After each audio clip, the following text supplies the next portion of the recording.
अरे नहीं नहीं, आपने, अब मैं वही कह रहा था कि रात के 2:30 बज रहे हैं, ऑलमोस्ट 2:45, और आपने समय दिया। मैं शुरू करता हूँ, है ना। IIT की डिग्री, दिल से भक्ति का वास, अभय से बाबा बनने का ये है अद्भुत इतिहास। ये तो शेरो शायरी हम करते रहेंगे, लेकिन आज शक्ति, शिव, महादेव और ना जाने क्या, मतलब मैं तो स्पीचलेस हूँ। जब इनसे मैंने पहली बार फ़ोन पे बात किया, आप सभी इनको जानते हैं, कोई पहचान की कोई ज़रूरत नहीं है। The famous, the trending Baba of India, IITian बाबा। बाबा बहुत बहुत महाकाल, आपको दिल से महादेव और शुक्रिया कि रात के 2:30-3 बजे आपने मुझे समय दिया। और ना मेरा कोई परिचय। तुम जय श्री महाकाल बोलते हो, फिर काल को बार बार बोल रहे हो, काल को क्यों बोल रहे हो? वो महाकाल है तो सारे काल उसी के है ना। बिल्कुल, मैं आपको बताया ऑफ द कैमरा कि मैंने 11 बार महामृत्युंजय जाप किया, तब आप मिले मुझे। तो प्रभु आप कैसे प्रकट होते हैं? वैसे है ना, वो महादेव को लोगों को ये होता है, मतलब कैसे मिले? बोला तो महादेव को अर्जी लगाओ। मैं तो वही करता हूँ जो वो कराते हैं मेरे से। ऐसे तो वो मुझे बोलते हैं कि हाँ वहाँ पे जाके तुझे इसका इंटरव्यू देना था, मैं दे दूंगा। वो मुझे बोलेगा कि हाँ वहाँ पे जा तो इसको मिल, जो कि मैंने पूरी लाइफ में ऐसे किया ना। वो कुछ 3 साल से तो एग्जैक्टली वो मुझे बोलते थे कि इस पहाड़ पे ना तो इस रोड पे चला जा। मैं देखता ही नहीं था कि कहाँ पे जाएगा ये रोड। ठीक है, इस रोड पे जाना है तो वहाँ पे जाना है। तो इन शॉर्ट, अभय जी के गूगल मैप महादेव है। इससे बड़ी बात कुछ नहीं हो सकती। अगर वो डायरेक्शन दिखा रहे हैं तो डेफिनेटली गड्ढा नहीं होगा, वो स्वर्गीय होगा। बाबा, आपने एक बताया था कि कृष्ण जी के बाद कल की अवतार आप ही हैं, इसमें कितनी सच्चाई है? कृष्ण के बाद तो बुद्ध अवतार हुए ना, उसके बाद कल के अवतार। तो क्या आप सच में कल की अवतार हैं?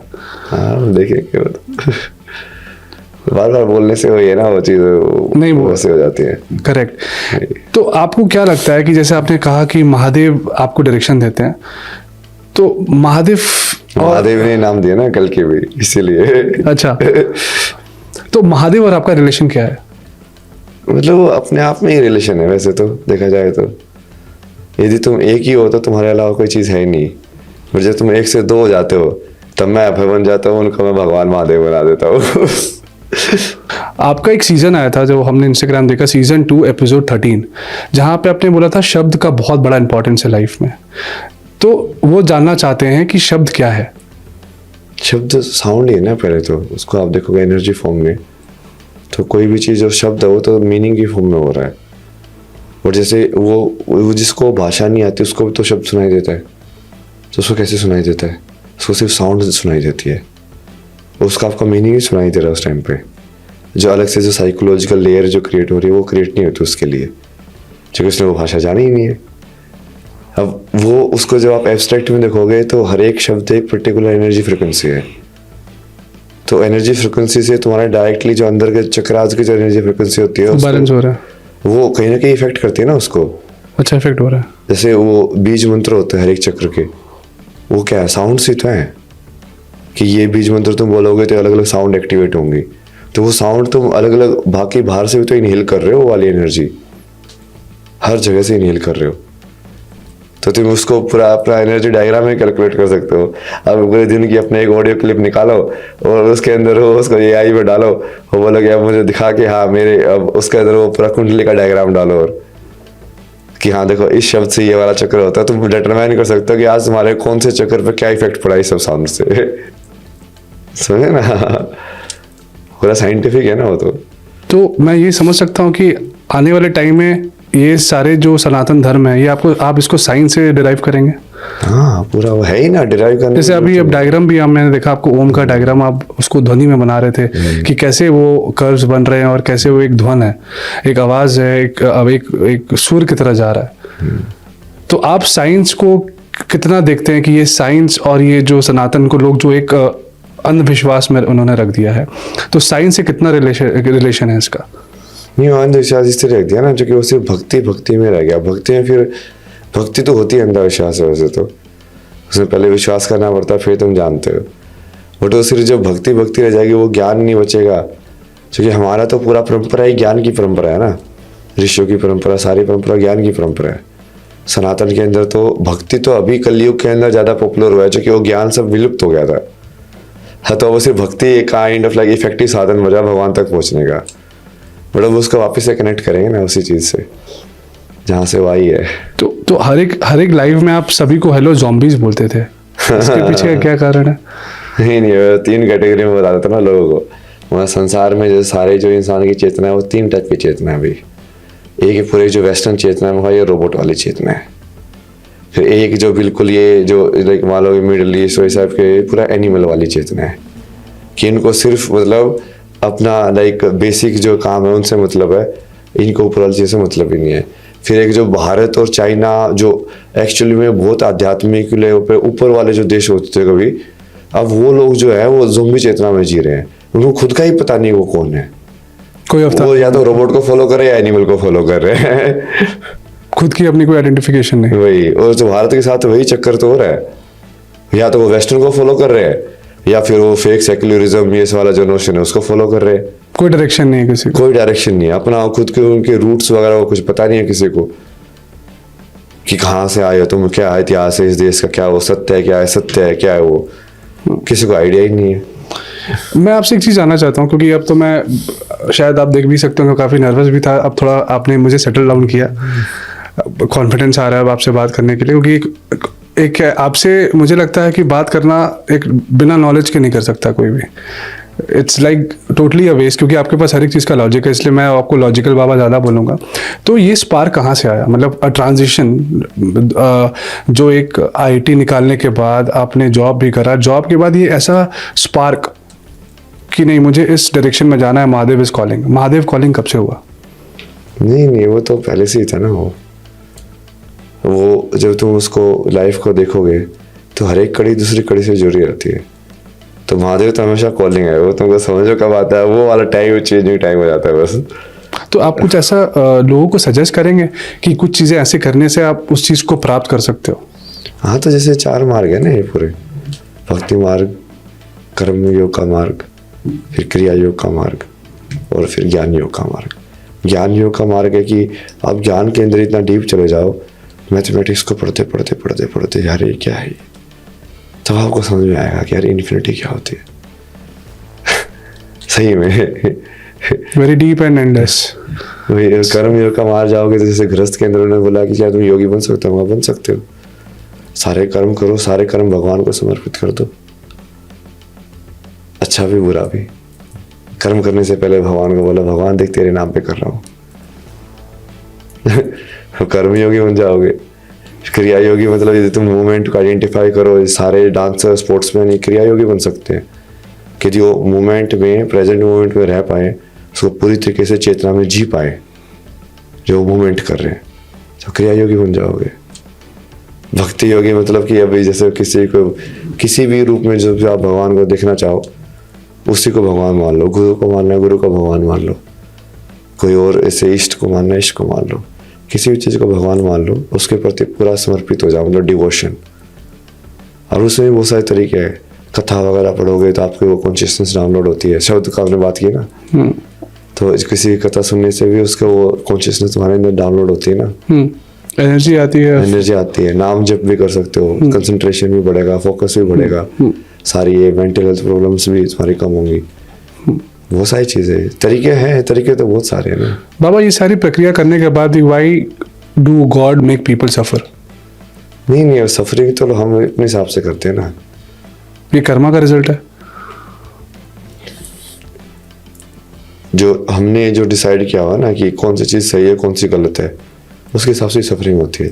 जब सही चीज़ होती है तो हमको अच्छा लगता है, हमने डिसाइड किया ये मेरे साथ नहीं होना चाहिए तो गलत है, जब वो तुम्हारे साथ हो जाता है तुमको बुरा लगता है। करेक्ट। खुद के एक्सपीरियंस के हिसाब से लोग अपने आप को जज करते हैं, फिर अपने एक्सपीरियंस के हिसाब से लॉजिक लगाते हैं। दूसरों को भी, जैसे तुम खुद को जज करते हो वैसे संसार को भी जज करते हो फिर। करेक्ट। वही आपको जैसे आपने जज की बात की, आपके हिसाब से इस इंडिया में, भारत में लॉजिकल बाबा कौन है, आप जिसको कहे कि नहीं इनकी बातें लॉजिकल हैं, इसको फॉलो कर सकते हैं? बहुत सारे हैं वैसे तो, किसी एक का नाम अगर आपने? वो तो सदगुरु ही है, मतलब मैं तो वहीं से आगे सीखा था आश्रम में। तो आपने सदगुरु का ही, क्योंकि आपने हाँ आप उनको फॉलो भी करते हैं। जैसे मेरा पर्सनल, मैंने उनके मेथड्स को फॉलो भी किया ना, तो काइंड ऑफ वाउच तो मैं उन्हीं के लिए कर सकता हूँ, जो कि मैंने वो प्रैक्टिकलिटी उन्हीं से जाके सीख के और उन्हीं का देखा है कि हाँ ये जो बोल रहे हैं वो सत्य है। अब बाकी का भी मेरे को समझ में आता है कि ये सत्य बोल रहे हैं, बट कहीं ना कहीं तुम पर्सनली तुमने वो चीज़ ट्राई नहीं की ना उनके साथ बैठ के। नहीं तो पर आपने सिर्फ इनर इंजीनियरिंग की या शून्य भी किया? इंडियन इंजीनियरिंग भी की, शून्य भी किया, योगासनास भी किए, उसके बाद वो वहाँ पे जो सूर्य क्रिया वगैरह ही होती है ये सब भी किया, और ध्यान लिंगा वगैरह भी बैठता था मेरे से। तो आप सजेस्ट करेंगे सबको कि हाँ इंजीनियरिंग इंजीनियरिंग तो करो ही करो ना, वो तो बहुत बढ़िया है ना? वो तुम्हारे कुछ 30 मिनट्स की क्रिया होती है, वैसे भी ज़्यादा टाइम भी नहीं लेती तुमको। पूरा जो स्टेबिलिटी वगैरह है, तुमको स्टार्टिंग में स्पिरिचुअल एक्सपीरियंसेस वगैरह है, उससे खुलेगा तुम्हारा द्वार। तो आपने कई लाइव में आपने ये भी कहा है स्टेजेस ऑफ मेडिटेशन, तो 3 स्टेजेस ऑफ मेडिटेशन आप बता सकते हैं हमारे ऑडियंस के लिए? नहीं स्टेजेस ऑफ मेडिटेशन तो आप कितने भी बना सकते हो ना, वो नहीं आपके 3 फेवरेट हैं मुझे लगता है, जिसने आपने जहाँ डिराइव किया है। नहीं मैं तो वो जैसे स्टेट के हिसाब से बताता हूँ ना उसको। हाँ आप जब केदारनाथ में थे तब आपने बताया था। मेरे को याद नहीं आ रहा ना वो कैसे स्टेट, मतलब कि ये वेकिंग स्टेट, ड्रीमिंग स्टेट, वैसे वाला। हाँ हाँ हाँ जो 3 जो अवस्था होती है ना, कि जैसे अभी हम जो जी रहे हैं वो वेकिंग वाले स्टेट में जी रहे हैं ना, जागृत अवस्था। फिर हम जाते हैं एक, इसके बाद जब आप सोते हो तो आप पहले कौन सी अवस्था में जाते हो? स्वप्न अवस्था में। उसके बाद 1-1.5 घंटे का एक ऐसा फेज आता है जो कहते हैं गहरी नींद, सुषुप्ति अवस्था। फिर अब ये तीनों अवस्थाओं के परे एक अवस्था है जिसको तुम अनलॉक करते हो आध्यात्मिकता के थ्रू, जिसके अंदर तुम तीनों में से किसी में भी जा सकते हो। वो एक्चुअली में एक अलग भी चीज़ नहीं है वो, बट वो काइंड ऑफ लाइक ऐसा है कि अब तीनों में तुमको फ्री मूव होने की एबिलिटी मिल जाती है, कि तुम अभी बैठे बैठे भी तुम स्वप्न अवस्था में जा सकते हो। क्योंकि स्वप्न अवस्था में जाना एक्चुअली में थॉट वर्ल्ड में जाना है, विचारों के संसार में जाना। जब तुम वो ऑटोमेटिक जाते हो तो वो विचार ऑटोमेटिकली प्ले होते हैं एज ए मूवी, तुमको ड्रीम की फॉर्म में दिखते हैं। यदि तुम ऐसे ध्यान में जाके देखोगे तो तुमको वैसे ही दिख सकता हो, पूरा का पूरा मूवी की तरह दिखेगा, और तुम ध्यान में रहोगे तुमको ऐसे दिखेगा भाई ये सब भी हो रहा है। जैसे मैं ध्यान लिंगा में बहुत एक्सपीरियंस होते थे मेरे को ऐसे कि मैं बस वहाँ पे बैठा हूँ और इट्स लाइक मैं इंस्टाग्राम स्क्रॉल कर रहा हूँ या फोन पे ऐसे मैं देख रहा हूँ यार मैं तो यहाँ पे बैठा हूँ तो ये चीज कॉल कर रहा है जो कि अब क्या है, तुम ड्रीम में कॉन्शियस हो। ड्रीम में जनरली अनकॉन्शियस होते हैं। तो ये स्लीप पैरालिसिस नहीं होता? स्लीप पैरालिसिस तो दूसरी वाली चीज है। स्लीप पैरालिसिस वो ऐसा है कि जब तुम ड्रीम के अंदर फंस जाते हो, कि तुम ड्रीम के अंदर के तुम ड्रीम से उठ नहीं सकते हो। हाँ और कंट्रोल नहीं है, आपको लग रहा है कि कुछ हो रहा है लेकिन आपके पास कंट्रोल नहीं है। नहीं वो वाली चीज अलग है। इसमें तो तुमको दोनों चीजों को याद ही रहता है। अच्छा आपको याद है चीज कि तुम यहाँ पे बैठ के ध्यान की अवस्था में बैठे हुए हो और तुम ये भी कर रहे हो, तुम दोनों कैसे कर रहे हो एक साथ। फिर तुमको समझ में आता है जो ये मनोमाया कोश है, ये सब जो बोलते हैं ना कि अलग अलग शरीर होते हैं। क्या मेरा फिजिकल शरीर तो यहाँ पे बैठा हुआ है बट मेरा मन का शरीर ये कर रहा है। तो ये तीनों अवस्था में जब आप पूरी तरीके से पहुंच जाओगे अपनी कॉन्शियस चेतना के साथ, तब आप उसको बोलोगे समाधि। मतलब आपका एक रील बहुत वायरल हुआ था, आपने देखा ही होगा कि जब आपने बोला था कि यही अवस्था सबसे बेस्ट अवस्था है और ये लोग सब जगह कॉपी कर रहे हैं। तो मैं एक बार चाहता हूँ ये एक बार लाइन आप दोहरा दें प्लीज। को तो याद भी नहीं हो रहा। यही अवस्था तो सबसे बेस्ट अवस्था है। यही अवस्था तो सबसे बेस्ट अवस्था है। तो बाबा आप बताइए कि जब आप महाकुंभ में थे तो आपने कभी एक्सपेक्ट किया था कि जब मैं यहाँ पे आया था for the people of the pan India, आप यू वर नोबडी, मतलब आप अपने लिए अपने ऑडियंस के लिए जो आपकी लिमिटेड ऑडियंस थी जिसको आप चाहते थे सुने वही आते थे, आज पूरा भारत आपको सुनना चाह रहा है। तो आपने कभी सोचा था कि महादेव, जैसे आपने कहा कि महादेव मुझे बोलते हैं कि ये चीज़ होने वाली है, तो आपको अंदर से ये फीलिंग था कि मैं जाऊंगा तो शायद ये नेक्स्ट 2.0 वर्जन आएगा आपका? नहीं मुझे तो पता था कि होगा कभी ना कभी तो वो, बट वो कब होगा वो इतना आइडिया नहीं था। बट वो आने से पहले भी जैसे मैं गणेश पूजा करके आया था वहाँ पे अच्छा काशी में, वो उन्होंने ही कराए थे, बोला कि काशी जा रहे हैं तो पहले गणेश की पूजा करके जा, शुभ काम के लिए।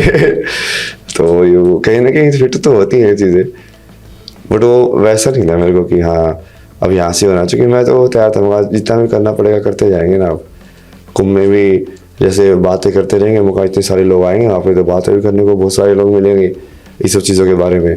हम कहा वो तो बढ़िया है। वहाँ पे घूमते जैसे पहले 3-4 दिन तो मैं बहुत हुआ ना, 1-2 दिन जैसे मंत्र उच्चारण करते करते अलग अलग किसी कथा में जाके बैठ जाता था, फिर दूसरे के आनंदमयी माँ का जैसे आश्रम था वहाँ जाके उस कथा में बैठ गया, हाँ अभी बैठ के मैं ध्यान लगा के बस सुन रहा हूँ, उसका था मैं चला गया मैं उस कहानी में, अच्छा ऐसे हो रहा है, ऐसे हो रहा है। फिर कोई दूसरी जगह पे वो उसके भीम की और उसकी कथा बता रहे थे, खाटू श्याम जी की, बट वो उसके लिए वो भीम की और उसकी कहानी, हिडिंबा की कहानी वो सब बता रहे थे, क्योंकि उनके ही पोते थे ना वो। तो वो कैसे हुआ वो सब, तो मैं उसका सुनने बैठा हूँ। तो जैसे वो तो करना ही था, वो जो मैं वैसे भी करता, और वो कहीं ना कहीं हिट तो होता ही है वो, बट वो ठीक है, उन्होंने जैसे कराया वैसे ही करा लिया। तो मुश्किल हुई लाइफ आपकी कि और अच्छी हो गई? अच्छी बुरी तो क्या ही बोलेंगे उसको, वैसे ही लाइफ तो। नहीं, आप परेशान रहे, आप जो चाह रहे थे कि आप फुल फ्लेज एंजॉय करेंगे। नहीं वो एंजॉयमेंट वाली चीज नहीं थी, वो सीखने वाली चीज नहीं, आप वही ना फुल फ्लेज आप शांति से सीखेंगे। आपको हर दिन चेंज करना पड़ रहा था जगह, लोग आपको हमेशा चाह रहे थे कि आपको, मुझे पता है कि सब जा रहे थे कुंभ में आपके लिए। नहीं वो मैं जानबूझ के भी चेंज कर रहा था ना, क्योंकि मैं वही चीज करना चाह रहा था जो मैं सोच के आया था। अच्छा, वो पहले से प्लान था कि हाँ अब मैं इस वाले आश्रम में जाऊंगा तो मुझे इस टाइप के लोगों से सीखने को देखने मिलेगा। अब कोई खालसा वाले आश्रम में रुका मैं वहाँ पे 2-3 दिन है, वो वहाँ के थे ये पठानकोट साइड के, उस साइड के छोटे से गांव के। अब उनका अलग ही था, पंजाबी जावी से लोग थे, उनका अलग ही फीलिंग थी रहने की भी। फिर कि उनके आश्रम में एक रात रुका था मैं, मैयर माता की जो है ना ये, वो कहीं पे उनका आश्रम है उनके आसपास, उनका शक्तिपीठ के पास, तो उनके वहां पे जाके रुका एक रात को। फिर ये लेटे हुए हनुमान जी है, करेक्ट, वहां भी गए थे वहां पे उनके आश्रम में, उनका बलवीर जी के भी। फिर वो जो 54 फीट हनुमान जी के, वो भी ऐसे हुआ। मैं इंटरव्यू देख के निकल गया, वो वहां पे कोई गाड़ी वाड़ी कुछ नहीं थी, मैं चलो ठीक है मैं ऐसे ही पैदल चला जाता हूँ। फिर मैं वहां पे आके ना एक चाय की दुकान पे बैठा, फिर मैंने लाइव भी किया था वहां से जाके दुकान पे। हाँ, पीछे आप बैठे। फिर एक वो लड़का आया बार बार बोल के, आप हनुमान जी के मंदिर में आ जाओ ना, वहाँ पे रुकने का आपका सब ऐसे। फिर मैं यार कौन सा मंदिर है, कितने दूर है? बोला यहीं में पास में ही है बिल्कुल। हाँ तो फिर वो वहाँ पे 54 फीट हनुमान के वहाँ पे लेके गया, फिर वो गुरु जी से मिले, फिर वहाँ पे रुका मैं 2-3 दिन, वहाँ पे भी इंटरव्यू किए। फिर उसके बाद फिर वहाँ से निकल के फिर एतेश्वर जी का जो आश्रम था वहाँ पे जो बना हुआ है, फिर वहाँ पे रुका, फिर वहाँ से फिर आ गए। फिर ये मुझे लगता है बहुत लोगों को, मतलब सबको ये लेट से पता चल रहा है कि आप कहाँ रहे। अब तो शायद अब आप प्रयाग से बाहर आ चुके हैं, तो क्या दोबारा आपकी जाने का प्लान है आपका भी? देखते हो, होने को तो कुछ भी हो सकता है। It's just calling. अभी मैं आपसे जानना चाहता हूँ प्रेम क्या है, एकदम नेक्स्ट लेवल टॉपिक उससे हटके, क्योंकि महाकुंभ में मैं स्ट्रेच नहीं करूंगा, आपने बहुत लोगों को सब इंसाइट दे रखा है, कोई मतलब नहीं उस चीज़ पे डिस्कस करने का। मैं चाहता हूँ आपसे प्रेम के बारे जानना। जाना नहीं जा सकता ना उसको, एक फीलिंग है वो, समर्पण ना, पूरी तरीके से अपने आप को छोड़ देना। और वो किसी दूसरे के ऊपर भी छोड़ सकते हो, भगवान के ऊपर भी सोच सकते हो, किसी के ऊपर तुम 100% ट्रस्ट कर सकते हो, 100% मतलब 100%। वो सामने वाला इंसान आपको पीट भी रहा होता, आप बोलोगे नहीं प्रेम है, मैंने तो इसको दे दिया तेरे को, तो कुछ भी कर। यदि वो भगवान को दे दोगे तो भगवान से प्रेम हो जाएगा कि मैंने तो तेरे को दे दिया, ये तेरा ही शरीर है, जो कराना करा ले। प्रेम है। बहुत इंटेंस। और मुझे लगता है कि प्रेम करो तो पूरे समर्पण के साथ, वही प्रेम है एक्चुअली में ना, फिर क्वेश्चन नहीं है वहां पे, क्वेश्चन नहीं है, करके छोड़ दो और चेंज मत करो। चेंज होगा ही नहीं वो, क्योंकि बहुत लोग भगवान चेंज करते हैं। नहीं, महादेव ने चमत्कार नहीं दिया रिजल्ट, क्योंकि क्विक रिजल्ट चाहिए सारे नए जनरेशन नहीं है ना, वो तो उल्टा है, वो तो बिजनेस है। समर्पण मतलब कि बोलो महादेव मैं तेरे को मानता हूँ कि तू ही चला रहा है सृष्टि, तो जो तू करा रहा है तू ही करा रहा है, तो जो तू ही करा रहा है, तो ये जो मुझे दुख भी दे रहा था तो कुछ सोच के दे रहा होगा यार। तेरे पे भरोसा है मुझे, मेरे सारा 100% ट्रस्ट, वो है ना प्रेम, तो वो है समर्पण।